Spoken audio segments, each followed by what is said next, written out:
Kaning duha ka linya nga kung gusto ipaambit o ipaabot, mo kani ang naghulagway sa pagdumala nako sa syudad. Kung nahinumduman ninyo, nagsulti ko sa inyo nga better, di ba? Ang ako ang line nga paambit ato is better vision, clearer direction towards sustainable development. Mo man na nakita mo yung tarpaulin, no? So ipasabot na maayong panglantaw, klarong direksyon, padulong sa malungtarong paglambo. Pagsugod na kong serbisyo isip mayor, miadtong Hulyo 1, tulog ka semana after I serve as mayor, gipkundin ako ang tanang mga department heads, city councilors, including the CLGOO or the ILG representative, para amo ang i-update o ato ang i-retool or improve ang ato ang gitawag na Digo City Comprehensive Development Plan. Diin sa maong Comprehensive Development Plan, unsa may gusto natong direksyon for Digo City. Mo to nikap up ang Digo City a city of choice to live, dwell, and stay. Pinaagyan na nga goal ba unsa may angay na kung buhaton para mamahimo kang pinili nga syudad para pagapuy-an, pagatrabahuan, pagabisitahon, o paganegosyohan. Let us make Digo City. The first line that I would like people of Digos and all beloved Kahumpong to remember. First line is, let us make Digo City a city of choice to live, dwell, and stay. The second line, let us raise the standard of public service to all Digoseños. Kana ang naghulagway sa pagdumala nako sa syudad. Gibit-bit mo sa direksyon.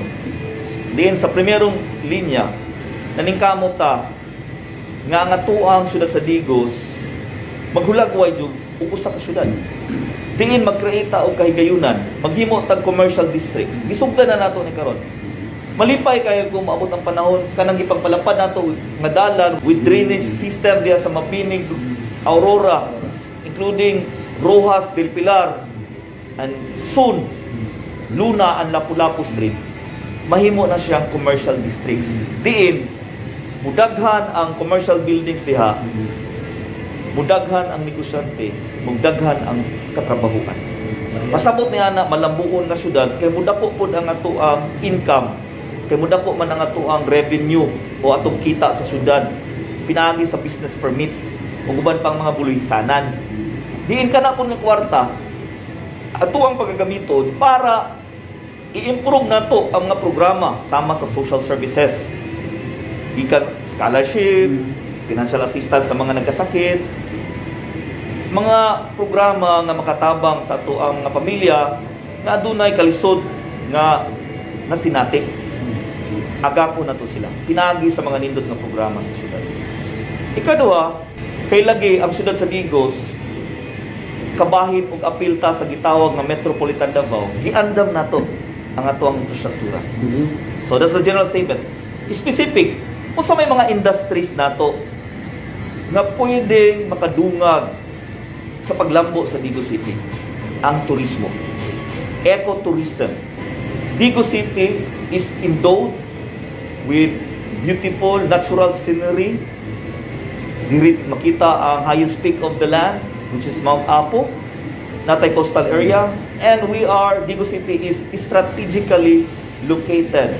And that strategic location is good for business, and our location is good for tourism. Kung sa may plano na to, kung sa may develop na to diri. Ang turismo, taas kayo na og scope. Dili lang ecotourism, nang gitawag nga agricultural tourism, educational tourism, cultural tourism. Napuntay ika-offer sa cultural tourism because ang ato ang lumad, no, daghan to tag mga lumad sama sa mga igsoon natong Bagubo Tagabawa diha sa Binaton, Suong, Kapatagan, Guma, Balabag. Uban pang mga minority indigenous communities. We can offer also cultural tourism.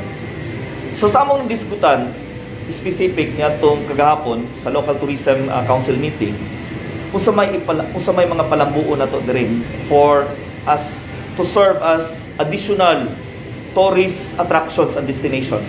I directed Councilor Badong Dumunggo to make a legislation declaring the Old Pantalan or the Digos City Wharf as our local heritage. Usa ng local heritage, kabahin sa kasaysayan, sa kamugnaan sa atong syudad. Kidugay naman ang Pantalan, 1960s pa na ano siya. Until now na. So why not develop it? So mo to nga ang gipahimuan nato nagplano na nanay picture, nanay perspective na, then I initially appropriated 10 million pesos para masugdan. But I need mga 50 million para na siya palabdo nato na siya yung mga hall, conference hall, cottages na po yung mga pwede makatinda. And aside from that, ang most ambitious plan ako is to put up what we call paghimo og Digos Sunrise Boulevard. Kay sunset man ang kasagaran no, to Sunrise Boulevard. Okay, mas nindot man ang sunrise ng dapita kaysa sunset. With Baywalk, ang kalapdo niya is mga 48 to 50 meters wide. Then na siya dalan, na siya Murag Park. I believe, confident kay kung dugo ko na og mga tao, madili lang taga Digos, appeal na ang Tagalaing munisipyo probinsya. Kay namay maayong manage na from Dawis to Aplaya without disrupting the existing mga cottages diya. Mas muta na ay dili sila kon labtan sila.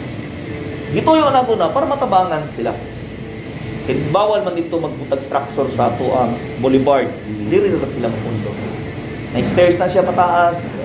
Bikan mga cottages sa silong, stairs pataas, mo tayo boulevard dito. Yan kung gusto maligo, unaog lang po sila. So mo na ang mga plano. But again, I am open to suggestion for better plans and management. Kumabot ang time na ma-construct na siya.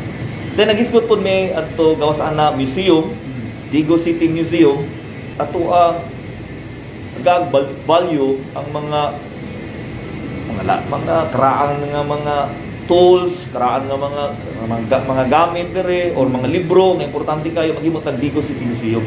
Kaya again, ang ato agong kasaysayan, kung masabtan kaayo sa usa ka design niyo, important man as development, dili lang sa usa ka lugar, kundi sa tao mismo.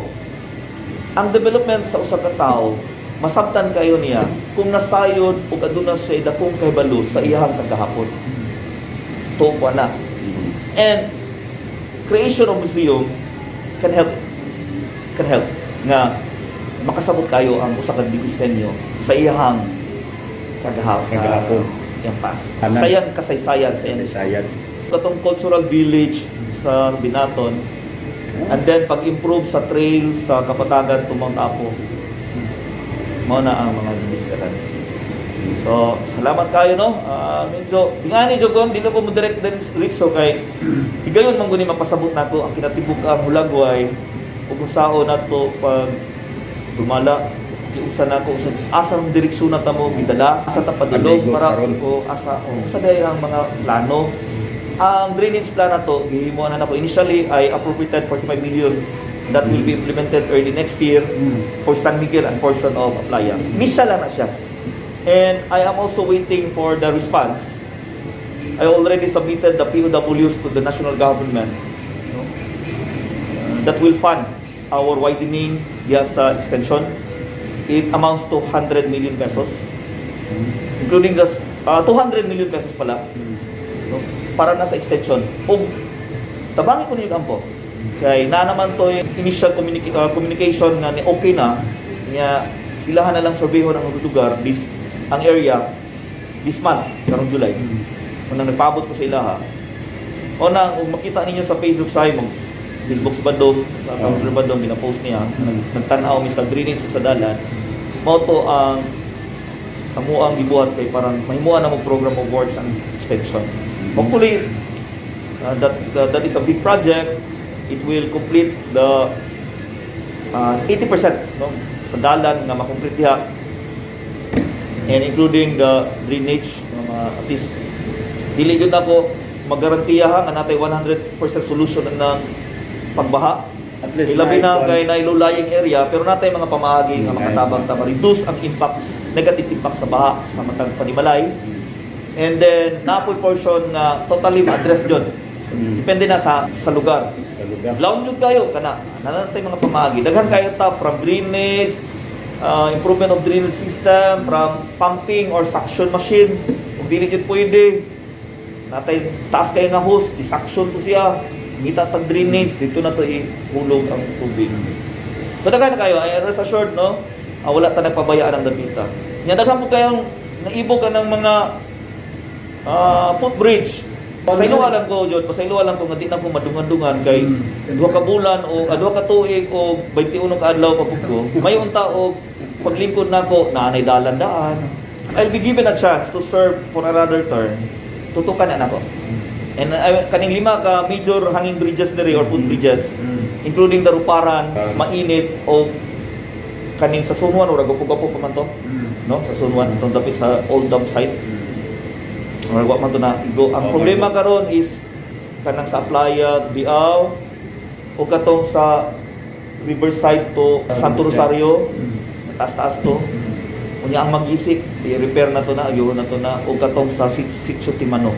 So, sa ako ang tala dire sa record na ko adunay 4 to 5 ka footbridges nga angay na kung nanatay nakasugod na tagtulo, naka-okay na tagtulo, 5 na lang ang remaining nga footbridges nga tong kuan. Oh, hopefully ug tagaan pa tag chance sa tao nga makapangalagad kay iliksunon na magbiya di man ta maniguro. Kasi pagdaghan ang nahimo ning digos, ipo ko maniguro kay iliksunon man eh. Pero gananong daghan pang project nga moabot siguro nag confident ko, nagtuo ko nga ang tao ila di kong ibalik isip ilang sulugon.